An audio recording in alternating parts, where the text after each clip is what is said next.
Across the cold plains, people said the first whisper of wind belonged to Stribog. He stood on the high ridge, old as winter and sharper than the northern air. Old tales called him Father of the Winds, sending them across forests and fields. When winds changed suddenly, villagers believed Stribog carried news from afar. But people also feared him, for bitter winds could ruin travel, fire, and harvest. Sometimes his breath roared so fiercely that even the clouds tore apart above. When the air grew still again, people thanked Stribog for sparing the land. At night, when cottages fell silent, people feared the hour of Zmora. They said her coming began with a weight no sleeping body could resist. In whispers, they described Zmora as a shadow with a woman's silent face.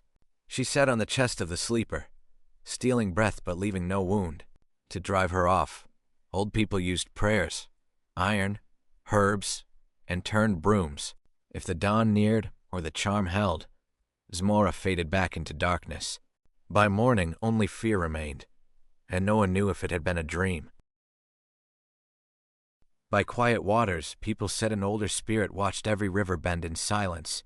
They called him Wadnik, Lord of Rivers and Lakes, wiser than the drowned dead. He ruled reeds, whirlpools, and moonlit depths where human eyes could not follow. Fishermen feared and respected him, for calm waters could change at his will. Unlike Utopiak, Wadnik was no lost soul, but a ruler guarding living waters. Old tales warned he could bargain kindly, yet punish greed beside the banks. At dawn, only ripples remained, while the river kept his secrets below. After midnight, villagers feared the grave that would not stay silent. They said Striga died once, then rose again with a second hunger. While the village slept, something pale crossed the fields without sound. A candle flickered, and a thin shadow paused outside the window. Old people warned that some souls returned wrong, hungry and restless. When dogs howled, villagers knew the night had begun to run. But when dawn touched the graves, Striga's power began to fade. Before the storm, villagers watched the hills and whispered that Planetnik was near. They said he walked the wind itself, half man, half spirit of the clouds.